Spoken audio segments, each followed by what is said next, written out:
Bien, hermanos y hermanas, le damos gracias a Dios en esta mañana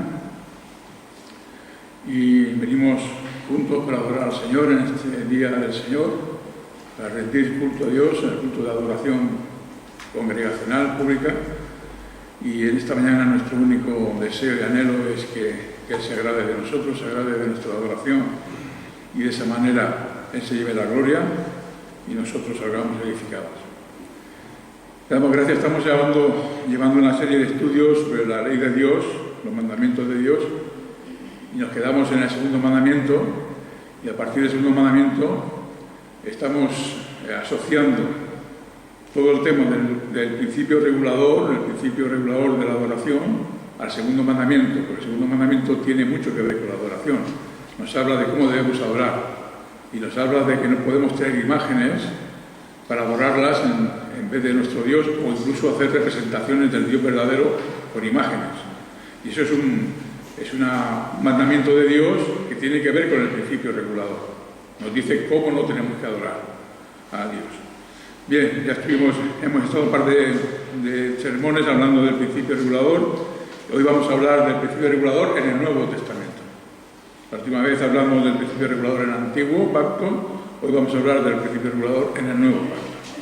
Vimos hace un par de semanas que cualquier desobediencia a Dios que estaba relacionada con la adoración y que usaba la adoración de manera que no estuviera mandada por Dios en la palabra del Señor, era retribuida con un castigo. Toda desobediencia y todo acercamiento a Dios que fuera aparte de la palabra de Dios, es decir, conforme los hombres querían acercarse a Dios sin tener en cuenta la palabra, era retribuida con un juicio, con un castigo. Y sabemos que Dios, siempre que castiga, lo hace de manera justa. Todos los juicios de Dios son justos. Y aunque a veces a nosotros nos cueste entender cómo Dios actúa en algunas ocasiones, nosotros tenemos que aceptar por fe que todo lo que Dios hace es justo, porque Él es el juez de toda la tierra y en Él hay justicia. Él es un ser todo justo, toda justicia. Por lo tanto, aunque nosotros no entendamos muchas veces las profundidades de Dios en cuanto a cómo Él obra y actúa, en cuanto hay una desobediencia a Dios, sobre todo en el tema de la adoración, cuando se adora a Dios de una manera falsa, ya vimos los casos de Uza, de Caín, de Nadab, de Abiú, vimos el caso también de Saúl. Bueno, estos temas vimos cómo Dios retribuyó con juicio y castigo, pero no debemos de olvidar que Dios es justo en todas sus acciones, aunque no entendamos. Así que la verdadera adoración, decíamos, es la que nos enseña la palabra, cómo debemos adorar a Dios. No hay otra manera de adorar a Dios sino la que está reflejada y establecida por Dios en su palabra. No podemos añadir nada más de lo que está mandado en la palabra de Dios. Ninguna iglesia verdadera hace lo que está prohibido. Si alguna iglesia hace lo que Dios prohíbe en su palabra que debemos hacer en la adoración, entonces ya no es una iglesia verdadera. Entonces, ninguna iglesia que sea verdadera hace lo que está prohibido por Dios. Pero sí hay iglesias que admiten cosas que tampoco están mandadas por Dios. Y decíamos que esto era el principio normativo. Así que vamos a tener en cuenta que siempre para el tema de la adoración a Dios es imprescindible siempre mirar en la palabra cómo debemos adorar a Dios. Pero bien, hay personas que tienen mucha dificultad para entender cómo el antiguo pacto está relacionado con el nuevo. Sabemos que hay una continuidad y hay una discontinuidad entre el antiguo pacto y el nuevo. Hay cosas que aún son vigentes del antiguo pacto y otras que ya pasaron. Pero hay personas que aún les cuesta distinguir estas cosas. Y entonces eso es complicar un poco el entendimiento de la palabra. Debemos saber distinguir entre lo que es vigente del antiguo pacto para hoy y lo que ya no es vigente. Esto no es fácil, nunca ha sido fácil, pero tenemos que estudiarlo. Tenemos que estar en ello para evitarnos problemas de interpretación de la palabra. Porque hay personas, pastores y maestros, que dicen que lo del antiguo pacto ya no tiene nada que ver con nosotros. Y esto es falso. El antiguo pacto está ahí porque Dios nos lo ha dado a la Iglesia, para que aprendamos de las Escrituras del Antiguo Testamento. Por lo tanto, aquellos que dicen que el Antiguo Testamento ya no tiene nada que ver con nosotros, se están equivocando, están diciendo algo que es un grave error. Sin embargo, lo dicen porque hay asuntos que son difíciles de entender y para zanjar la discusión dice, bueno, eso ya pasó, eso es del Antiguo, eso ya no tiene nada que ver con nosotros hoy. Y de esa manera pretenden zanjar cualquier asunto, sino porque se ignora mucho esa continuidad y esa discontinuidad entre el Antiguo y el Nuevo Testamento. Pero eso no es una solución, eso era del Antiguo y ya está, se acabó la discusión, no. Cuando se dice algo así, hay que reflejar en la palabra por qué hay esa continuidad o no la hay. No se puede decir ya pasó y ya no tiene nada que ver conmigo, eso es un error de interpretación que es grave, porque eso hace que no podamos entender mucho de la palabra de Dios. Entonces, aquellos que dicen que el Antiguo Testamento ya no tiene que ver con nosotros, tendría que responder algunas preguntas como, entonces, ¿por qué Dios gastó tantas páginas en la Biblia para reflejar lo que es el Antiguo Testamento si para nosotros ya no tiene valor alguno? Esa sería una pregunta que tendrían que responderse. ¿O por qué los cristianos vienen a la iglesia con una Biblia en vez de con un Nuevo Testamento? Si ya el Antiguo Testamento no tiene que ver con nosotros, pues venimos con un Nuevo Testamento y ya está. O por qué hay libros como en el Antiguo Pacto, como el Levítico o Salmos, que nos hablan tanto de la adoración a Dios. Si para el cristiano de hoy no tiene nada que ver, ¿para qué leer esos libros? Son preguntas que deberían hacerse aquellos que dicen que el Antiguo Testamento ya no tiene razón de ser para el cristiano de hoy. Sin embargo, vamos a ver, voy a leer los 3 versículos de la palabra, no hace falta que lo busquéis porque lo conocemos todos, y simplemente lo que Pablo dice y enseña acerca del Antiguo Testamento. Por ejemplo, en 2 Timoteo 3:16 dice, toda la Escritura es inspirada por Dios y es útil para la enseñanza, para la refutación del error, para la corrección, para la instrucción en la justicia, a fin de que el hombre de Dios esté completamente calificado y equipado para toda buena obra. Y Pablo está diciendo que todo lo que está escrito en el Antiguo Testamento, la Escritura, en su tiempo la Escritura que tenían era el Antiguo Pacto, es útil para la enseñanza y para corregir y para instruir. Él está hablando del Antiguo Testamento. Y en Romanos 15:4 dice, porque lo que fue escrito en tiempos pasados, para nuestra enseñanza fue escrito. Vemos aquí como directamente Pablo dice que todo lo que está escrito en el Antiguo Testamento se ha escrito para enseñarnos a nosotros, los cristianos de hoy.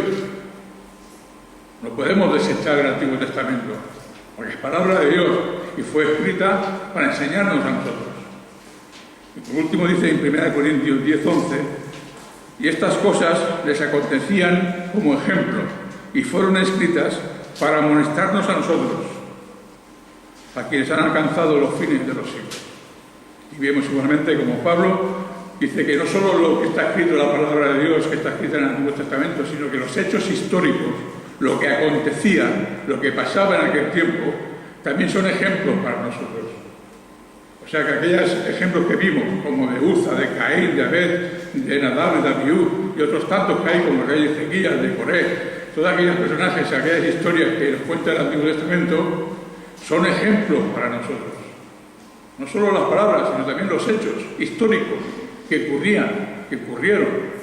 De ahí también tenemos que sacar enseñanza para nosotros. O sea que no podemos decir, el Antiguo Testamento ya pasó y aquello ya no nos interesa. El que hace esto, el que dice esto, está en un grave error. Pero bien, vamos a entrar ya en el Nuevo Testamento, en el principio regulador. Decíamos, por si alguien se lo perdió, que el principio regulador habla de cómo es la verdadera adoración, la adoración bíblica. La adoración bíblica, lo que está mandado en la palabra de Dios, de cómo debemos adorar a Dios. Vamos a verlo en el Nuevo Testamento. Vemos que en el Antiguo ya vimos que el principio regulador estaba vigente, estaba ordenado por Dios, y ahora vamos a ver cómo en el Nuevo también igualmente está ordenado por Dios en el principio regulador. Jesús mismo lo enseñó y el Nuevo Testamento lo enseña. Así que cuando vino Jesús y estuvo en su humillación en el cuerpo de carne, Él enseñaba a la gente, a las personas, porque se encontró con muchos errores, con muchas falsa adoración, muchas cosas que no entendían la gente de su tiempo. Y Él tenía que refutar muchos errores. Y sobre todo cerca de la adoración también tuvo que refutar muchas cosas que las personas pensaban que eran así y no eran así. Y no eran conforme a la voluntad de Dios. Entonces Jesús tuvo que refutar estos errores en cuanto a la adoración. Y vamos a ver, por ejemplo, el caso típico de la mujer samaritana y Jesús. Vamos, por ejemplo, al Evangelio de San Juan, capítulo 4, versículo 20 al 24. Evangelio de San Juan, capítulo 4, el 20 al 24.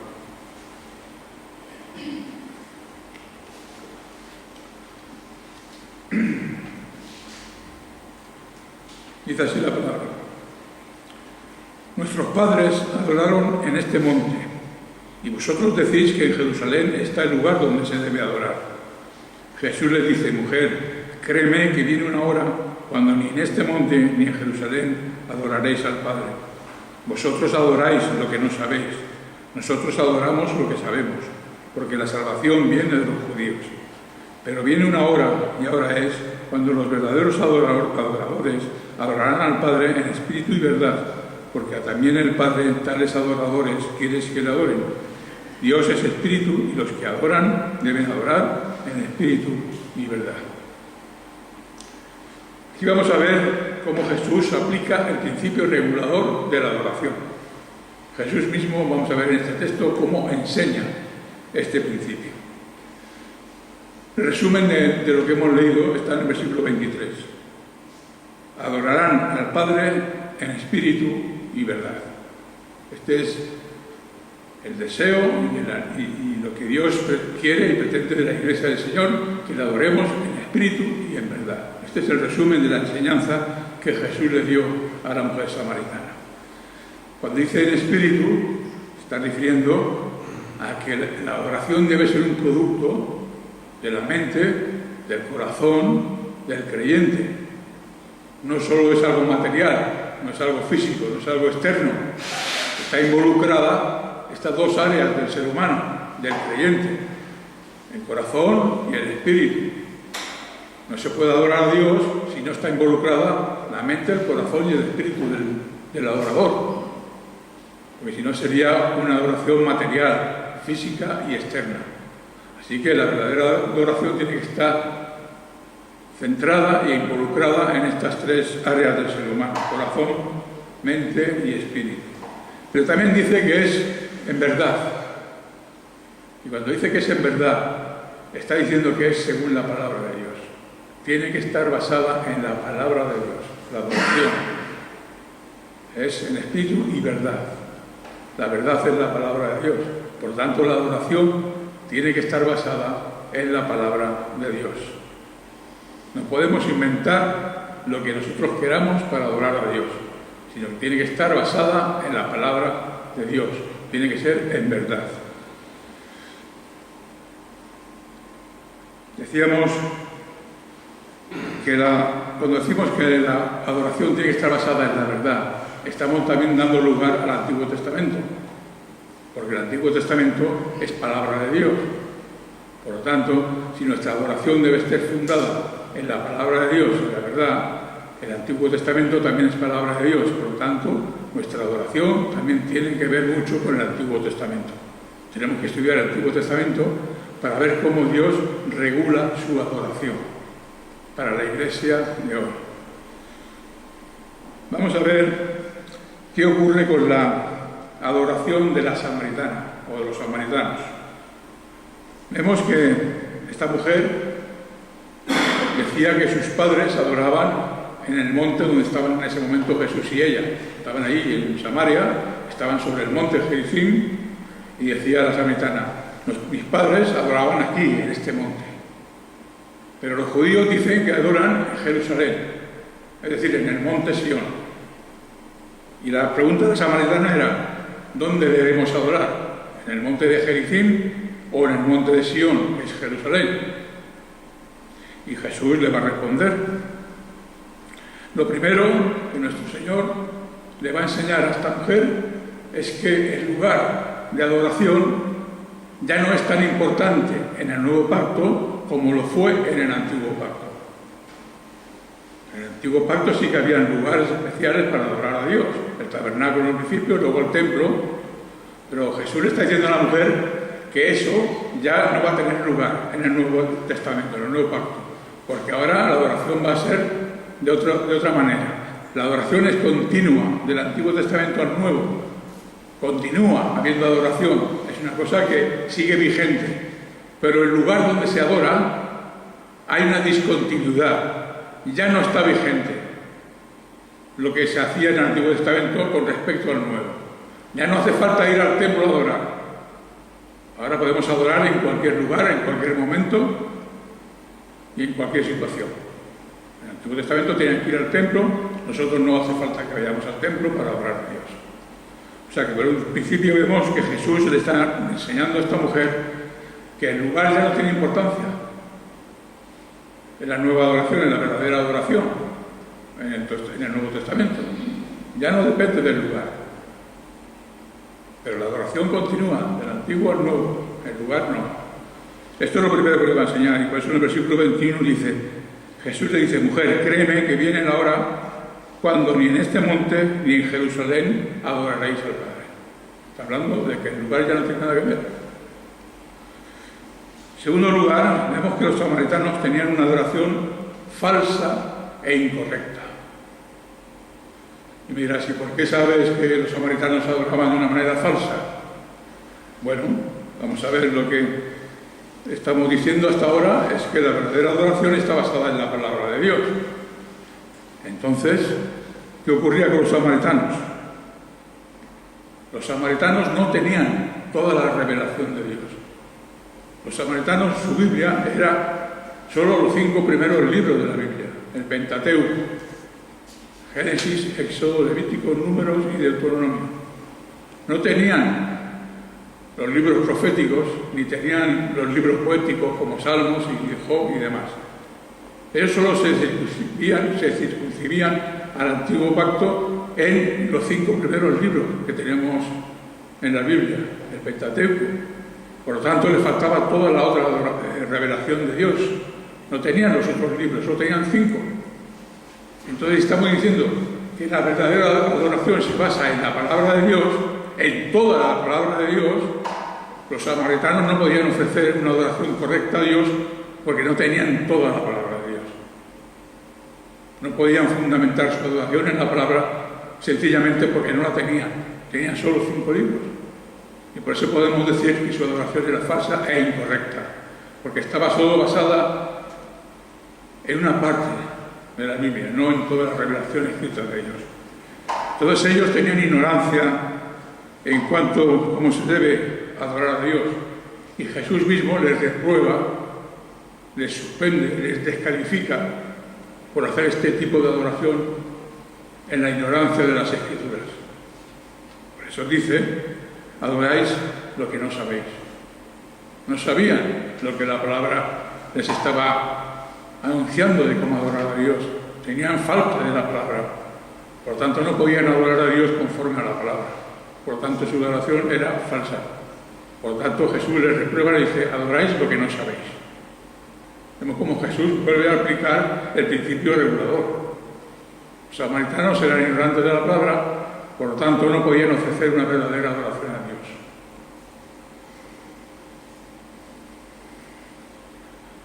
Jesús no tuvo reparo en decirle a la mujer que ella adoraba de una manera errónea. No tuvo reparo, se lo dijo. Adoráis lo que no sabéis. Tercero, la adoración judía de los judíos, en principio podría ser que fuera más conforme a Dios, porque ellos tenían toda la revelación, tenían el Pentateuco y tenían los libros proféticos, tenían los libros poéticos y los salmos, es parte de los libros poéticos. Tenían toda la revelación hasta ese momento. Entonces podemos pensar que los judíos adoraban a Dios de verdad, conforme Dios agrada, porque tenían toda la palabra de Dios. Y es verdad que parece que en principio estaban en mejor posición que los samaritanos para hacer una adoración verdadera, puesto que tenían toda la revelación de Dios. Pero ¿significa eso que los judíos hacían la adoración a Dios completamente como Dios quería? No. Los judíos también tenían una adoración errónea, pero vamos a ver por qué. No era por falta de conocimiento, no era porque no tuvieran acceso al conocimiento, tenían toda la revelación de Dios dada hasta ese momento. Pero ellos hacían algo que, a diferencia de los samaritanos, les incapacitaba para adorar a Dios de una manera verdadera. ¿Qué es lo que les pasaba? Dice Mateo 15:8. Mateo 15:8. Dice: este pueblo me honra con los labios, pero su corazón está lejos de mí. Vemos que es lo que incapacitaba a los judíos para adorar a Dios de una manera que a Dios le agradara. Adoraban con sus labios, honraban a Dios con sus labios, pero su corazón estaba lejos de esa adoración, de someterse a Dios. Así que vemos que los judíos, teniendo acceso al conocimiento, aún así no tenían la adoración verdadera por falta de esa actitud de corazón, porque su corazón estaba lejos de lo que estaban haciendo, lejos del Señor. Y luego sigue diciendo en el 15:9: y en vano me adoran, en vano me adoran. La adoración de los judíos era vana, era falsa. Y luego dice el porqué: enseñando como doctrinas preceptos de hombres. Es verdad que los judíos tenían la revelación, la palabra escrita. Sin embargo, tenían acceso a ese conocimiento, pero como su corazón estaba lejos de Dios, adoraban solo con sus labios. Es decir, le faltaba la actitud de corazón y de espíritu que Jesús nos manda tener a los verdaderos adoradores. Me han de adorar en espíritu y en verdad. Los samaritanos fallaban en que no tenían toda la verdad, y por eso fallaban en su adoración. Y los judíos fallaban porque la actitud de su corazón no era correcta delante de Dios. Así que ninguno de los dos pueblos estaba complaciendo a Dios en su adoración, ni los judíos ni los samaritanos. Así que vemos que los judíos tenían toda la revelación, pero reemplazaban la adoración a Dios por sus propios mandamientos, por sus propios pensamientos, por sus propias imaginaciones, y estaban apartando la ley de Dios, la palabra de Dios, para imponer los suyos propios. Ahí estaban fallando los judíos. Y por eso Jesús le dijo: en vano me adoran. Me están adorando en vano. Ellos, los judíos, inventaron su propia adoración. La inventaron, porque aun teniendo el acceso al conocimiento, no lo usaban. No usaban el conocimiento de las Escrituras. Ellos inventaban nuevos preceptos, nuevos mandamientos, reemplazaban los mandamientos de Dios y ponían los suyos. Y entonces adoraban a Dios conforme a sus propios mandamientos. Eso es lo que dice Jesús en Mateo 19: me adoran enseñando como doctrinas preceptos de hombres. Y por eso Jesús le dice que su adoración es en vano. Así que vemos que para la verdadera adoración debe ser hecha conforme a la verdad de la palabra y con una actitud de corazón que sea recta para con Dios. Hemos visto la adoración de los samaritanos y de los judíos, y vamos ahora a ver cuál es la verdadera adoración.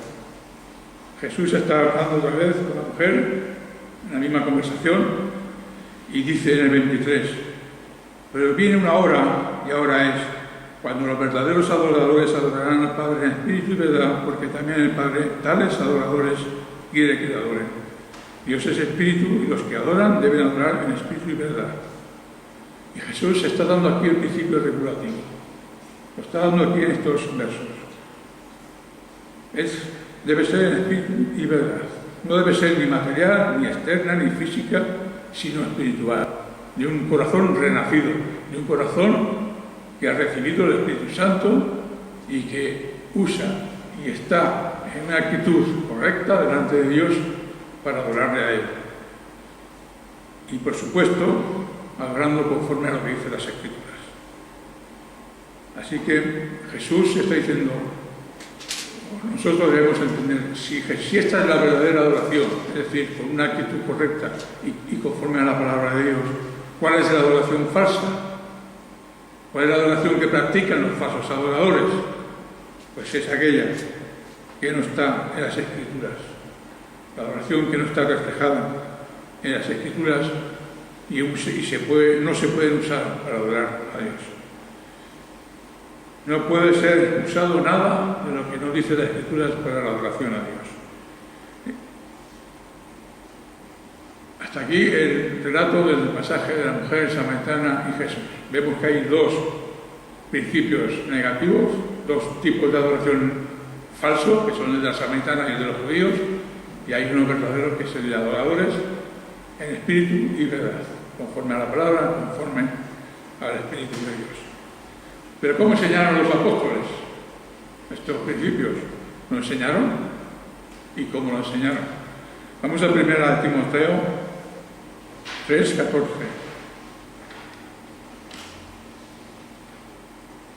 1 Timoteo 3:14.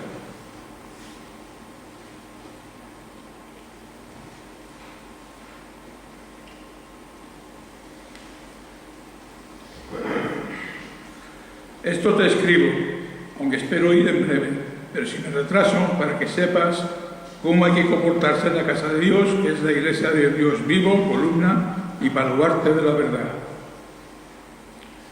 Pablo escribe a Timoteo y le dice que tiene que saber algo, que tiene que aprender algo, que tiene que ser instruido en lo que Pablo le va a enseñar. ¿Qué es lo que tiene que aprender? En cómo comportarse en la casa de Dios. Hemos visto que los samaritanos eran ignorantes de la palabra de Dios. Ellos no tenían toda la revelación de Dios, por lo tanto eran ignorantes de la palabra de Dios. ¿Y qué pasaba con los judíos? Tenían todo el conocimiento y toda la revelación de Dios, pero no usaban la palabra de Dios, no buscaban en ella cómo debían adorar a Dios. Y por eso las dos adoraciones de estos dos pueblos eran falsas. Pero Pablo le está diciendo a Timoteo que tiene que aprender, tiene que saber cómo comportarse él en la iglesia en la adoración a Dios y en el principio regulativo de la iglesia en general. Pablo no deja esto al buen juicio de Timoteo. Pablo nos dice, bueno, Timoteo, como eres un siervo de Dios y veo que tú estás en las cosas del Señor y que estás preocupado y estás involucrado en todo lo que es el Evangelio, haz las cosas a tu manera. No, eso Pablo no se lo dijo a Timoteo. Le dijo que tenía que aprender cómo comportarse. No lo dejó a su prudencia, a la prudencia de Timoteo. No lo dejó a que su buen juicio. Haz las cosas a tu manera, sé que tú eres un hombre que tiene buen juicio. No, Pablo dijo, no, tú tienes que hacer las cosas como yo te escribo, porque Pablo estaba siendo inspirado por el Espíritu Santo y tenía todo el refuerzo y la autoridad de Jesús, que lo había tomado como apóstol para hablar y escribir doctrina verdadera. Por eso Timoteo tenía que aprender de lo que Pablo le escribía. No tenía que basar el manejo de la iglesia y el manejo de sí mismo en su propio buen juicio. Tenía que aprender. A diferencia de los samaritanos, que no tenían acceso a la verdad. Vemos en el capítulo 2, en el versículo 8, Timoteo 2:8, quiero pues que los varones oren en todo lugar, levantando manos santas, sin ira ni contienda. Aquí Pablo está enseñando a Timoteo quién debe adorar en el culto público y cómo deben adorar, cómo deben orar. Está regulando la oración en el culto público. Les dice quiénes tienen que orar y cómo tienen que orar. El énfasis no es estar en levantar las manos. El énfasis es sin ira y sin contienda. Cualquiera que se levante a orar en la iglesia del Señor en el día de la adoración del domingo no puede levantarse a orar si tiene ira o contienda en su corazón.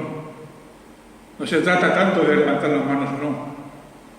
Es una expresión, pero lo verdaderamente importante es que tenía que ser sin ira ni contienda. Pablo está regulando la oración dentro del culto público. Un poquito más adelante, en el 9, en el siguiente, dice: asimismo, que las mujeres se atavíen con ropa decorosa, con sensatez y decencia, no con peinados ostentosos, ni oro, ni perlas, ni ropa costosa. Aquí está diciendo Pablo cómo tenían que vestir las hermanas, regulando la forma de vestirse las hermanas. Por mandato de Dios, estaba escribiendo, siendo inspirado por el Espíritu Santo.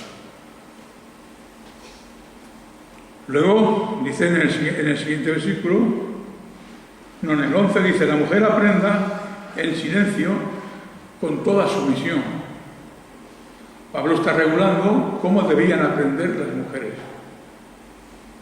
cómo debían ser instruidas y cómo debían aprender.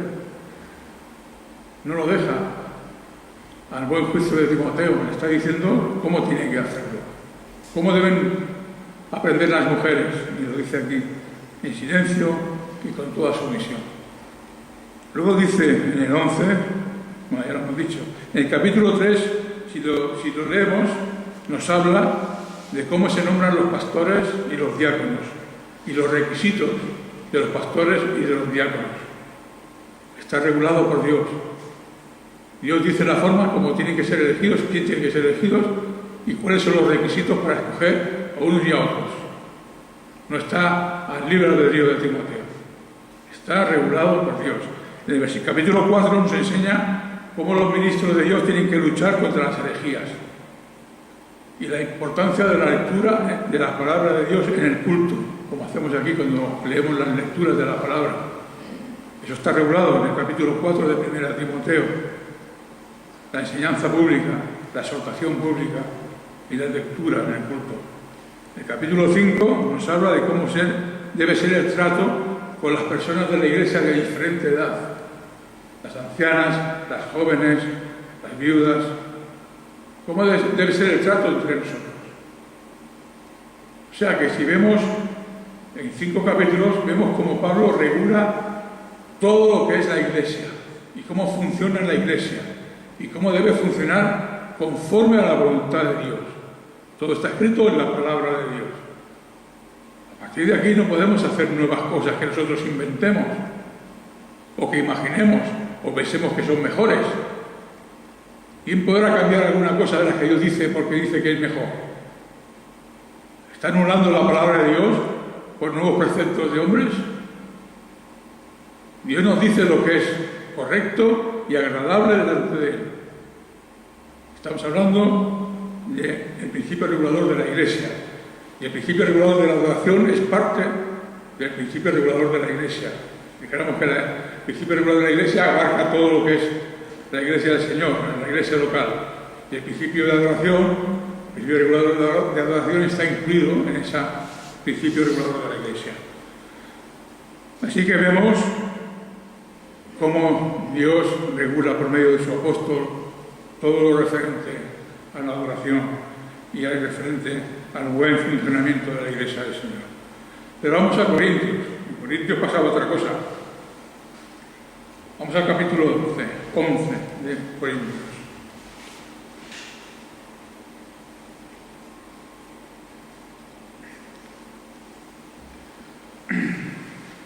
Primera de Corintios, capítulo 11.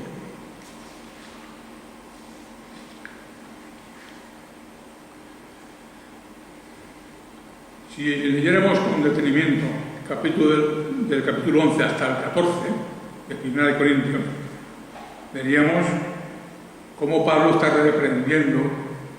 el desorden que había en la Iglesia, cómo está reprendiendo las malas prácticas, cómo está reprendiendo la falta de amor, el orgullo y los errores y el uso incorrecto de la Santa Cena y de los dones en la adoración pública, los dones que Dios dio a la Iglesia de Corinto en aquel tiempo. Dios está regulando desde el capítulo 11 al 14 todas estas cosas, por medio de Pablo. Pero vamos a fijarnos sobre todo en el momento de la Santa Cena. Pablo condena la mala forma que tenían de tomar la Santa Cena. Capítulo 11, versículo 17. Pero al daros las siguientes instrucciones, no os alabo, porque no os congregáis para lo mejor, sino para lo peor. Vaya palabra de Pablo, ¿verdad? Que le dijo a una iglesia: cuando venís los domingos a reuniros, no estáis congregándolos para hacer lo mejor, sino lo peor. Vaya palabra más dura de Pablo. O sea que venís al culto dominical y no lo hacéis para hacer las cosas bien para Dios, sino todo lo contrario, lo hacéis para lo peor. Dura palabra es esta.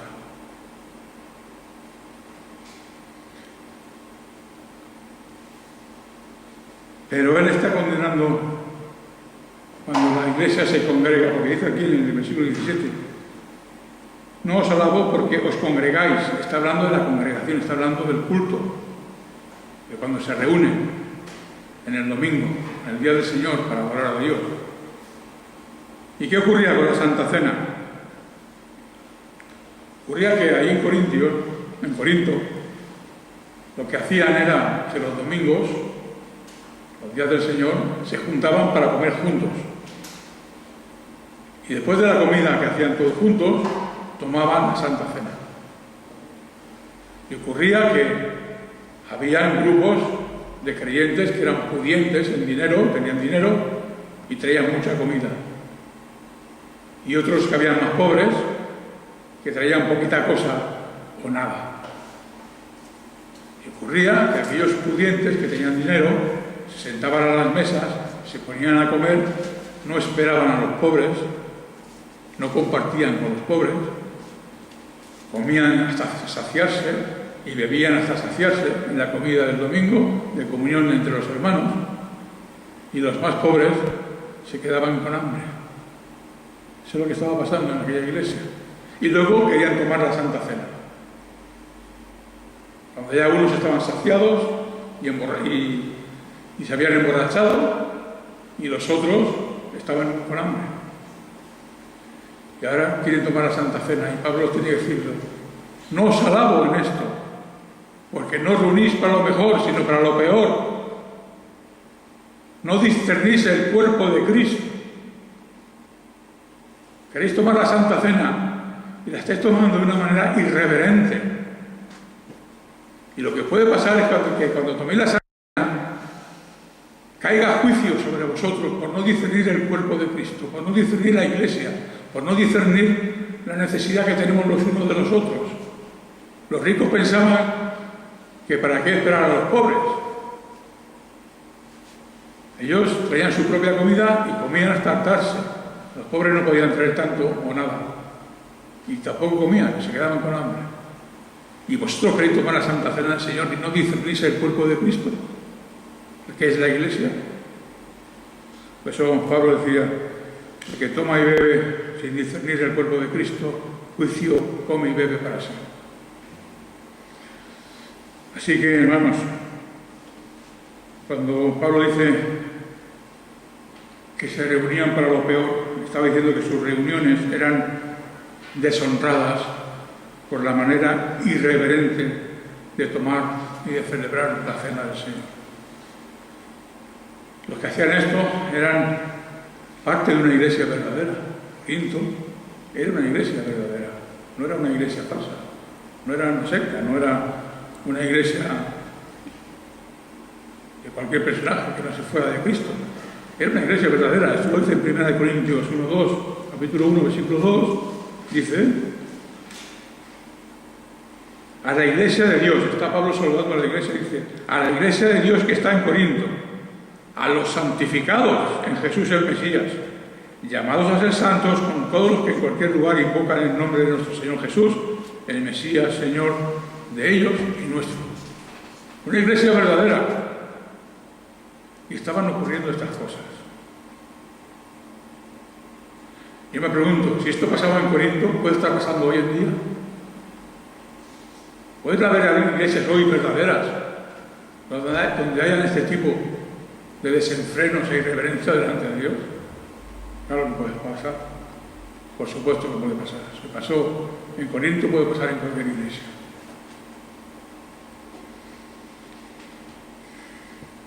Dice en el 11:22, pues, ¿qué? ¿No tenéis casas para que comáis y bebáis? Es decir, vosotros ricos, que traéis la comida aquí y os saciáis y bebéis y coméis hasta saciaros, hasta hartaros, ¿no podéis comer en casa antes de venir aquí? ¿No podéis comer en vuestras casas? Saciaros ahí en vuestra casa si queréis y luego venir a la iglesia, a la reunión del domingo dominical, estando ya comidos y hacer las cosas en comunión con los demás hermanos. Dice, pues si no tenéis casas para que comáis y bebáis, o menospreciáis la iglesia de Dios, y avergonzáis a los que no tienen. ¿Qué os digo? ¿Os alabo? En esto no os alabo.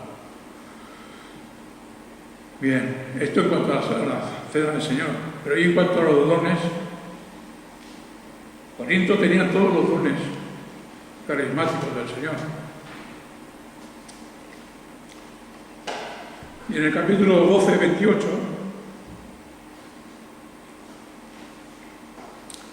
Pablo les va a enseñar cuáles son los dones más importantes que tenía Corinto, que tenía la iglesia del Señor.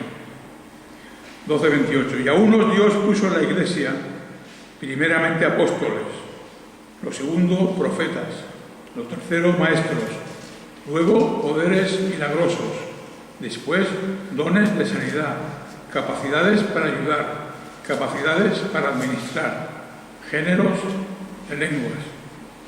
¿Son todos apóstoles? ¿Acaso todos son profetas? ¿Todos maestros? ¿Acaso todos hacen milagros? ¿Tienen todos dones de sanidad?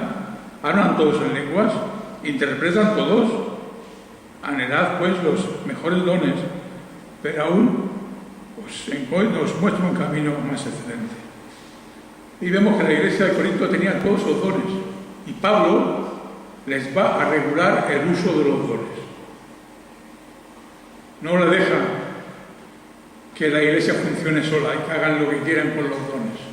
Dios les va a regular cómo deben usar esos dones que tenían, porque todo lo referente a la iglesia y la adoración a Dios, el culto público tiene que estar establecido por Dios en su palabra.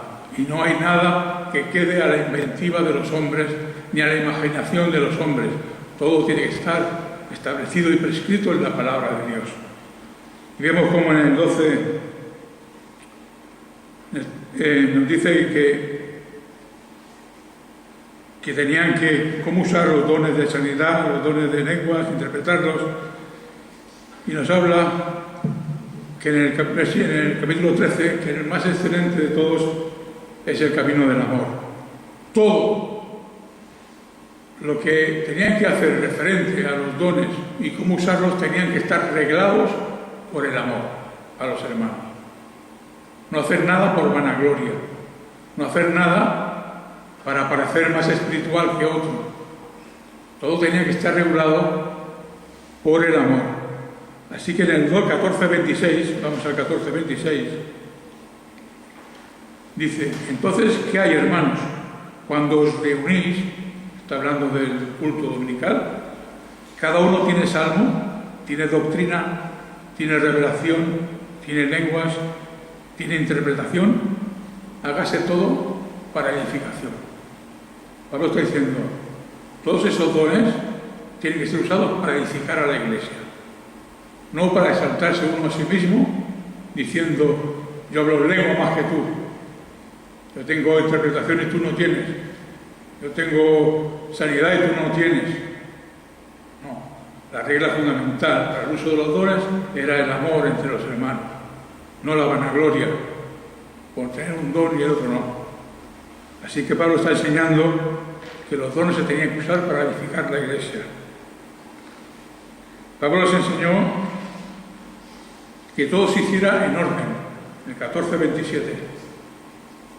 Si alguno habla en lenguas, que sean 2 o a lo más 3, y por turno, y otro interprete, con orden.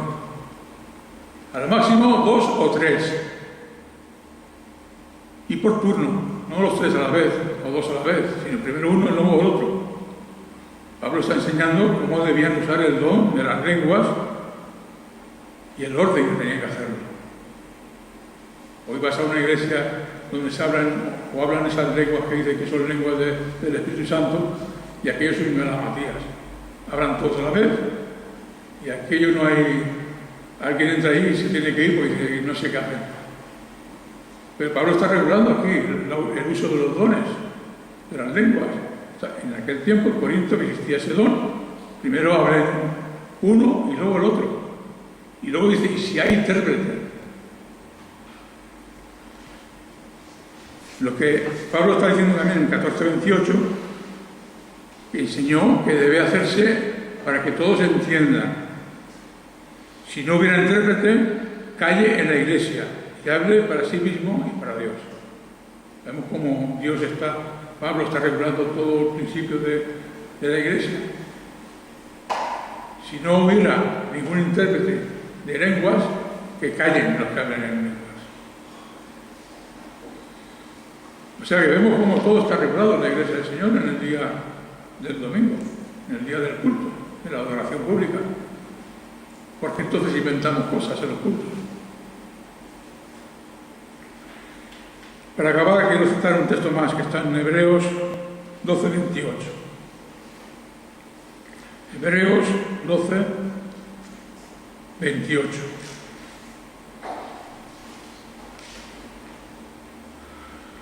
Por lo cual, recibiendo un reino inconmovible, mantengamos la gracia, mediante la cual sirvamos a Dios de manera aceptable, con reverencia y temor, porque nuestro Dios es fuego consumidor.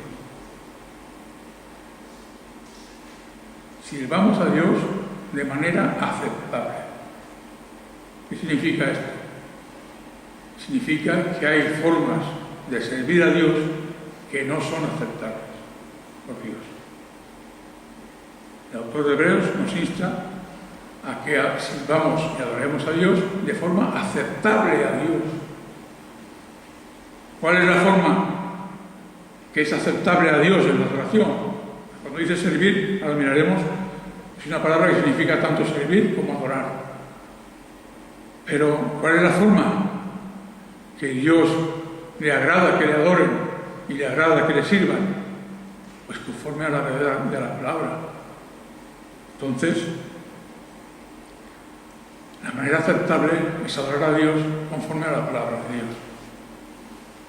Y por eso aquí el autor nos está diciendo, cuidado, que vuestra adoración no vaya a ser que no sea aceptada por Dios. Porque si no es en espíritu y no es en verdad, conforme a la palabra, vuestra adoración no será aceptada por Dios. Y si no lo hacéis con reverencia y con temor, tampoco. La reverencia y el temor son dos elementos de la verdadera adoración, establecidos por Dios mismo, como acabamos de leer, con reverencia y con temor. Yo no puedo adorar a Dios sin reverencia. No se puede adorar a Dios sin reverencia y sin temor de Dios. Sirvamos, dice este versículo, sirvamos a Dios. La palabra servir significa, en griego, que es una palabra que se dice latreuo, significa a la vez adorar y rendir servicio o culto a Dios. Así que el autor de Hebreos nos está enseñando cómo adorar a Dios. Y nos está diciendo que tenía que ser con reverencia y con temor. Y aquí tenemos el principio regulador otra vez, conforme a la palabra de Dios, conforme a lo que Dios dice en su palabra, debemos adorar a Dios, no de cualquier manera.